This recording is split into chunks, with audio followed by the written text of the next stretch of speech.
Hello. Do I have the look of a woman who's made another blanket coat? Because I have, I'm wearing it. It's really warm today. It's 33 degrees. It's going to be 38 tomorrow. So it's definitely the perfect weather to be wearing a coat. So I'm going to take this off before I evaporate. But do not worry. I have footage of me standing awkwardly in a garden for you to look at while I take this off and hopefully prevent my untimely evaporation. Evaporation comes to us all. You just don't want it to be, too soon. Okay, so I've just found quite a lot of threads on this. I have not trimmed the threads well on this at all, and I quite recently found a pin in it. Anyway, blanket coat. Here we go. So this is actually a bedspread coat. I found this bedspread at the op shop. I went looking for a blanket, and they didn't have the kind of blanket that I wanted, which would be the dream blanket.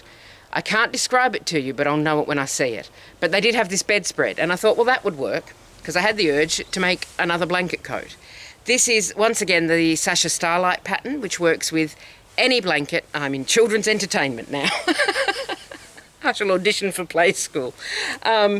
Works with just about any blanket as long as it reaches minimum sizes. So I thought it would probably work with a bedspread, and it did.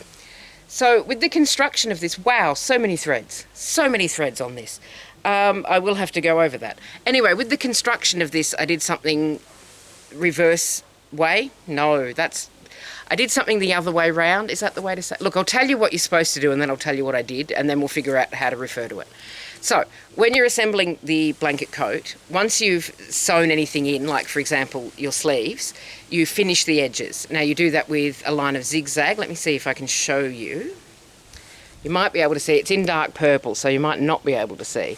But there's the seam line, oh, can't point to that on that angle. So there's the seam line in the dark blue. This is not cooperating. There we go. So there's a seam line there in the dark blue, and then along the edge there's dark purple zigzag. And that's just finishing the edges. You can do that with your sewing machine. If you have an overlocker or a serger, it looks a little bit more professional. And all that does is stops the edges from fraying, because when you cut out your pattern pieces, you end up with raw edges. And then as you wear the garment and it rubs against your skin, it rubs against your other clothes, those edges can fray and that can make the seam fall apart in an extreme circumstance. So normally when you make this coat, you put the sleeve in and then finish the edge. I did it the other way round for two reasons. That's one. For two reasons. I can count to two. So the first reason is this is lined because there's a backing on the bedspread. So we've got this top layer here, which is the patchwork, and that's just loose. It's not been stitched onto the backing at all. And then the bedspread backing there.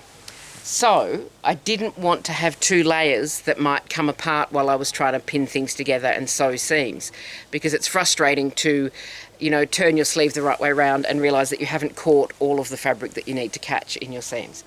The other reason, so that's basically, I went round them all before I pinned it all together so that everything would stay in place. And also this lining fabric, you can see just there, starts to fall apart if you look at it too heavily. It's very, very, it's not delicate, but it's unstable. So that unstable lining fabric, and I will just say quickly, this is not how you make a lined coat. You don't just cut two layers of fabric and pin them together and hope for the best. There's a whole process. It works with this pattern because just about anything would, but if you're making a lined coat, you do have to follow a few more steps than just sewing two layers of fabric together. Although it might work, I'm not going to tell you not to do it. I'm not your mother. So the problem that I had with this is that this lining is synthetic, which I'm not sure what it is. It's probably polyester, but what that meant is doing things like pressing down edges. So looking at the pockets here, that's a pocket. I'm showing you badly again. What I need is an assistant to hold things up for me. So there's the pocket, just there. They're patch pockets. Which just means that it's a piece of fabric sewn to the front of the garment rather than put in behind a hole or a slash. And to make the pockets, you cut out the shape and then you fold the edges over and press them down so that they fold under and sit nicely. But I couldn't get them to sit nicely, clap, clap, clap. I couldn't get them to sit nicely because I couldn't use enough heat to make them sit and fold nicely. So I did get a fold in there and I did get them sewn on reasonably okay. But because you can't use a hot iron on synthetic fabrics because it melts, I was using the cooler iron and a lot of steam and a lot of pressure, so they're a little bit wonky. But if anyone in public points out that I have wonky pockets, I simply will shun them. It's fine. I don't want that kind of energy in my life. So I'm really, really pleased with this. It's going to be warmer than you would think because of the polyester. Polyester is warm, it does not breathe.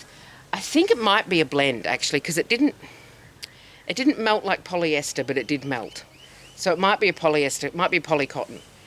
Anyway, irrelevant, because I finished this. I really like it. I didn't have to do all the hard yards of patchworking it. And the bedspread cost me $6, so it's quite a cheap coat. I am still looking. I still hope to find that perfect blanket to make the fourth and possibly final one of these. I don't know. I love making them. That's the problem. The pattern is amazing. Did I say it's the Sasha Starlight? It's the Sasha Starlight blanket coat. I'll put a link in the description. Highly recommended pattern. Really easy to put together. It is, the main body is just 3 pieces. It's this body, couple of sleeves, and then a couple more pieces for the pockets. I can't find a pocket there.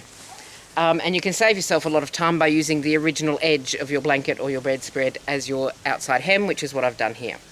The other thing I had to do on this that I haven't done on the other ones is cut the front points. So can I hold this up high enough to show you what I mean? Probably not. Okay, down here. Here we go. I need longer arms.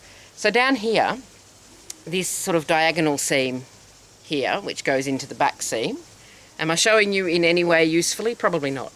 So this would ordinarily have points because of the point of the blanket, but I actually had to cut them off in this case. I normally leave them on because I like the shape. Had to cut them off in this case because they were dragging on the ground. So I just took maybe that much off the bottom just to give it a bit of lift so I wouldn't trip over it. I'm probably going to trip over it anyway. I usually trip over. I've got a pair of trousers that I wear. I fall over them every time I wear them nearly, so I should get rid of them, but I like the challenge. Anyway, so that's my coat. Going to start talking sense. Now, the other thing that I had a couple of weeks ago is my obnoxious scarf. So while we're doing temperature appropriate woolens and coats and whatnots, so it needs pressing, but I'm going to be really honest with you. I thought about pressing it and the thought of turning on the iron made me sad. So I will press it at some point, but this is how it's come out after wet finishing. So it's bloomed a little bit, so the holes are a little bit filled in. The weft, which is the brightly coloured yarn here, didn't bloom that much. Wouldn't have expected it to. It's an acrylic wool blend. The warp, it's so warm, my brain has melted. The warp did tighten up a little bit, sort of shrink up a little bit. So it's finished, it's good, it needs pressing. I really like it, it is obnoxious. But that is how that has come out. So, future plans. I have future plans. Where do I see myself in 5 years? I have some really nice fabric on the end of my crafting table that I would like to actually use up. I'm trying to find a dress pattern to make with it. I think I have 3 meters or 3.5 meters, somewhere like that, enough to make a dress with. So I'm trying to find a dress pattern that I like to make out of that fabric. I'm also chipping away a little bit as of today at, there's quite a lot of Moores bags cut out and pressed and ready to sew. That's the universal sign for I've got a lot of cut out bags on my table. And I'm chipping away at them a little bit just to clear the table. I'm trying to make more space in my life because I don't have a lot of space. So I'll get those Moores bags done. Hello, mosquito. Not all of them probably because I'll get bored and wander off and do something else. But I'll get a few of them out of the way and that will be great. Looking for the perfect dress pattern for my beautiful fabric, and that's pretty much what's happening now. I do have some things that I want to get on the loom, not all at once because it's a one at a time situation for each loom, so that's 2 at once. See, I can count to 2, I told you.